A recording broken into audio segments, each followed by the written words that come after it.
Fully jumping back to present time, we resume right after Super Buu is restrained by Gast, Goku salivating at the power the Namek shows. And in the booth, we find out their tech to send him back is still broken, so they'll be stuck with the Majin until they can find a way to fix that. West Kaioshin thanks their savior and explains the technical situation simultaneously. And since the backups are broken too, they'll have to wait until spare parts are gathered to exile him. Alternatively, if he can hold him in this state long enough, they can merely venture by ship and drop him off in his native realm. Vegito returning at an awkward moment, swinging his head side to side looking around. He questions why everyone is so tense. His family and friends a little irritated. So Gohan details everything that just happened, to which the fused fighter is quite upset to have missed out on. Glancing over towards his master, Dabura mentions, Babidi has the power to imprison this Buu forever. It would make for an excellent opportunity to get in well with the organizers. Appearing aggravated, the wizard quips that's a good idea, and for the demon to shut up now, puzzling the underling. We then discover Babidi is worried his spell would seal his own Buu too, not willing to take such a risk.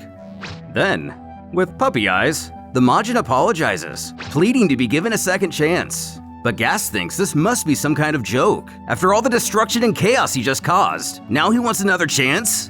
Explaining away, Buu argues he has thousands of personalities within him and promises he won't allow them to get out of control again. Continuing to beg, he doesn't want to be expelled from the tournament, swearing he'll behave and even fix the machines, allowing to be sent away if he does anything weird again. The Hellalites of Universe 19, downright angry with the creature's proposal, and merely believe him to be a depraved monster and master manipulator.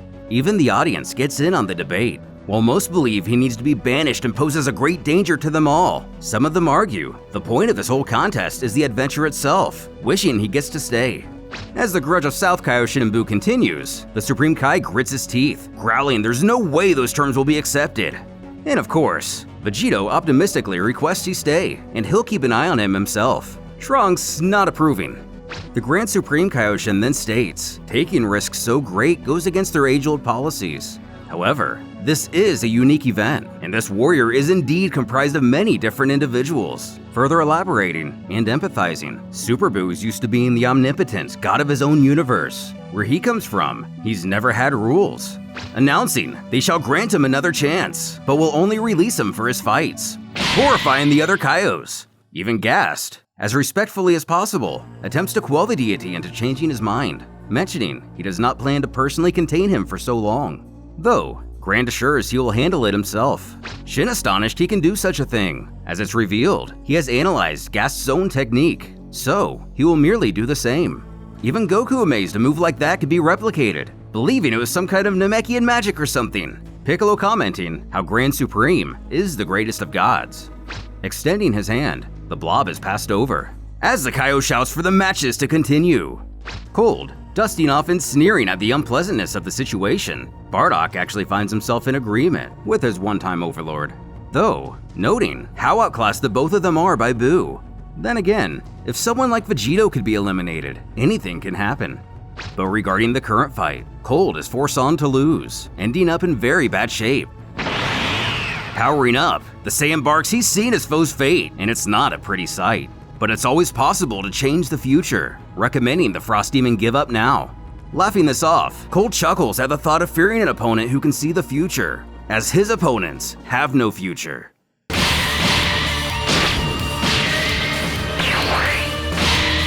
Can't even catch my breath, but if he gets in close, he'll pay dearly.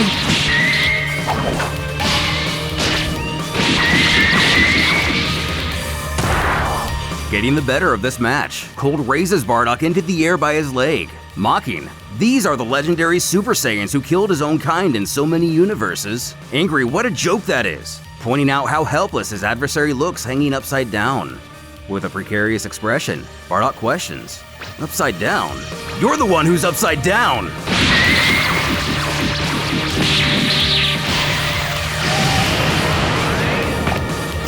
Monkey scum!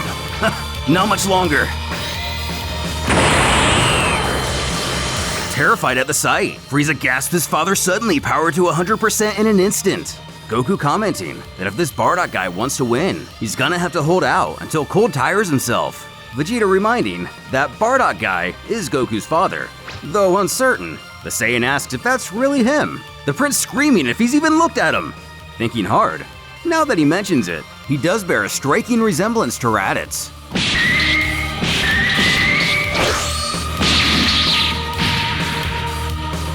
How am I going to win?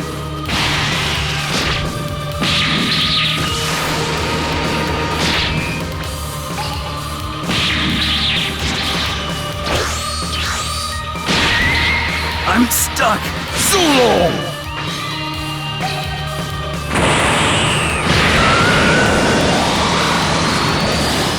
As Goku goes to block the immense impact, Cell states his annoyance with that brute Cold, just throwing his trash anywhere he pleases. Vegeta snorting he's one to talk. And it seems, Cold's trajectory was intentionally aimed at Goku and the others, chiding for them to consider that a small gift to all Saiyans, who still believe they are capable of opposing he or his children. As the judge's 30 count concludes, Cold is named victorious. Bardock completely taken aback, having foresawn his foe's defeat. Raichi turns to him, smiling what a pleasant sight this is. Though he wanted to finish the Saiyan himself, it matters not in the end, as now he'll be served a royal delicacy. For the next battle is Cape Vegeta versus the TUFFLE himself. Facing one another, Vegeta questions if this is the TUFFLE who annihilated the Saiyans of his own universe. Though not giving a clear answer, Raichi merely inquires if that makes him mad, promising his anger is nothing compared to, interjecting, it's actually quite the opposite, as the prince quells. No, you did well, bewildering the doctor. Explaining himself, the Saiyan goes on to tell the TUFFLE'S were weak. They didn't deserve to live. If Raichi here could destroy the Saiyans where he's from, that means they were even weaker, and good riddance to him. But unable to win with this guy, the TUFFLE only quips. This is why Vegeta's people must be eliminated. They're all monsters. Having vanquished the ones back home, now it's time for the rest. Continuing, the prince doesn't believe that will be an easy task, as he himself is the one who erased the one responsible for killing the other Saiyans in his realm. Summoning his ghost warriors, the doctor sneers. Are you talking about this one and his little family? Sending the Vargas into a frenzy, one believing the wrong group is fighting. But his comrade isn't fooled, pointing out this Raichi guy just made him appear out of thin air. Yet another deducing that the ball he's sitting on is where his energy comes from, hence how the other fighters were created. So having technically entered the ring alone, it's allowed. Shouting for the Frost Demons to avenge themselves! Vegeta piffs at the idea of fighting these weaklings, as he surpassed them long ago.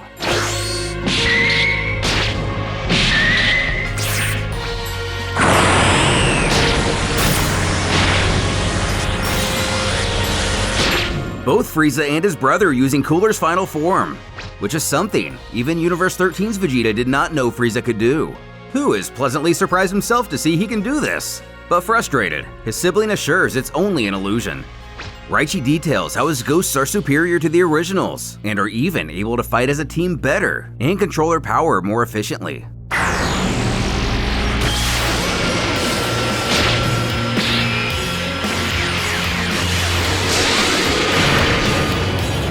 Using his final Gallic Cannon, Vegeta doesn't break a sweat dispatching his old nemesis again. In fact, he quite enjoyed it, requesting if he can make a custom order for the next ones. The doctor growls the prince has annihilated many people, asking if he could do the same to his own. Summoning dozens, if not hundreds of Saiyans, women, children, even Ozarus, who have all retained remnants of their unique personalities, including his father and other members of his family and allies. Sending memories rushing back to Vegeta, from his own father teaching him as a child, to his cousin holding him and showing affection, and Gherkin exhibiting how to use the Blitzwave technique. But Gohan and Goku only worry about one thing, if he's also replicated Broly, the latter not believing he could possibly reproduce the power of… Nostalgia's a powerful thing, one that can… Hello again, old man! Hey, it's Gherkin! Not knowing just how depraved some of the Saiyans are apparently, Raichi has delivered Vegeta nothing short of a gift. Even Raditz comments how lucky their teammate is, desiring to have a chance himself to get revenge on those guys. Kakarot screaming he wants to kill some Saiyans too, though Nappa argues he doesn't even know them. But Bizarro Goku doesn't care, that's what he wants and that's that. Well, Vegeta, getting carried away, aren't we?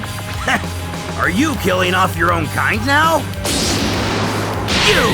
The Psycho! The Boar! The walking disaster! I haven't had this much fun fighting in years! Watching the slaughter, Goku can only be grateful their universe's Vegeta changed so much. This guy even hates his own team. But our Vegeta kind of wishes he was in his doppelganger's place. Hopefully just so he could kill Nappa again. Curious, Trunks questions 16 if killing a Goku like this one would satisfy his programming. But alas no, the robot can clearly see it's only an illusion. Beating Kakarot to a pulp, the Savage is ready for the rest.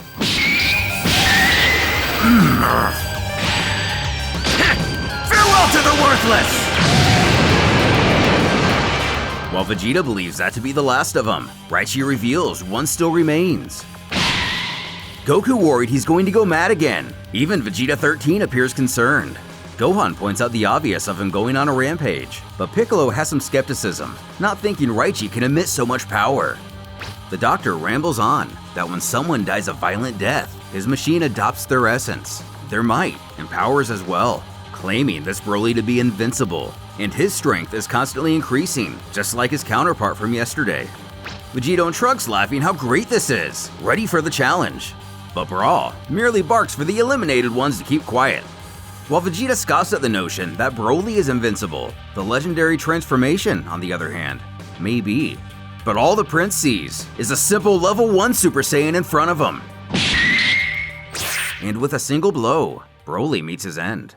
Whether bluffing or not, the Doctor then claims this has all been part of his plan, knowing he wouldn't hesitate to destroy them all, as that's the kind of monster Vegeta is. So now, he is surely tired out, and Raichi hasn't even used his strongest ghost yet, stating hatred is an energy, which he has managed to channel.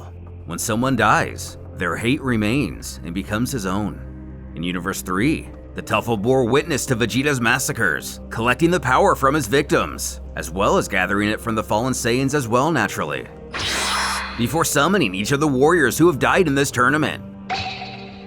Gohan and Videl horrified to see their daughter among the ghost fighters. Sid joking with Salza, she'll just turn him into a girl again, and getting rid of the lesser combatants with a little effort. The Prince finds it hilarious. This was his ace in the hole.